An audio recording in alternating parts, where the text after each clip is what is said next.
Hello, everybody. This is Jim West with Carolina Varsity. I want to talk about my way too early top 25. We're going to go through 16 through 20 now.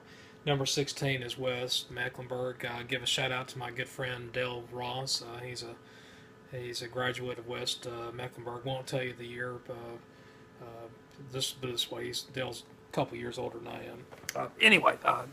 I like West Mecklenburg. I do think that they are probably the best team in the Southern Mech 7, I guess is what the conference is going to be called. I think they're just a tiny bit better than East Mech and Harding and Olympic. Got about 3 or 4 really good teams in that South Mech 7. So I do think West Mecklenburg, they're a team that they're probably right on the border of going from 4A to 4AA. They could fall either way. If they go to small 4A, I would not be surprised if they make some noise and come playoff time. This could be a very special team.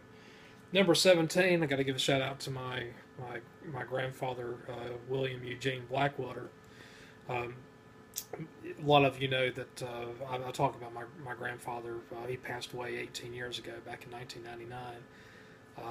He was one of my favorite, if not my favorite person of all time, and he was a big Southern Pines supporter.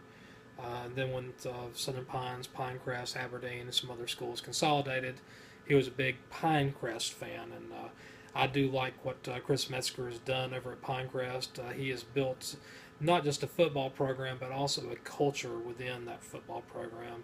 I attended a playoff game with my cousin Danny Batchelor back in November, and I was very impressed with what I saw at Pinecrest. Met Coach Metzger, and he's a guy that he's a lot of fun to talk to, and he loves football, and he loves Pinecrest Patriots. So, number 18, I got to give a shout out to Coach Barry Shefford. Be honest with you, I'm not exactly sure how to pronounce it. I've never met the man before. I've communicated with him several times through text, and I'm a historian when it comes to pronouncing names. I'm Southern also, so it's hard to understand what the heck I'm saying. I do like East Mech. I do think they're a very veteran team, very well coached team. Do I think they're going to beat Butler or Myers Park? No, but I will say if they beat either one of those teams, it would not shock me. It would not shock me at all.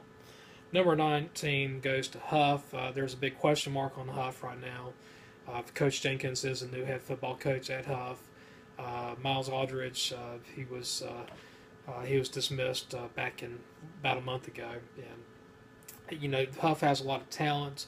I'm not exactly sure if everything's going to align quite right for Coach Jenkins and his Huff team this coming season, but Huskies, they have enough talent that they're going to keep their opponents honest. So it should be a fun year.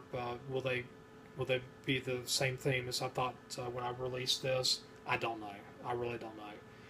Number 20 goes to Lake Norman. This is another IMAC team. There's 4 teams in the top 20 in the IMAC. You got Mallard Creek, you got Vance, you got Huff, and now you got Lake Norman. Lake Norman's a team that I do believe they will score a lot of points. Will they go any further? Will they challenge Mallard Creek or Vance? I don't think so, but let's don't dismiss them. Thank you for listening to me. This is Jim West with Carolina Varsity.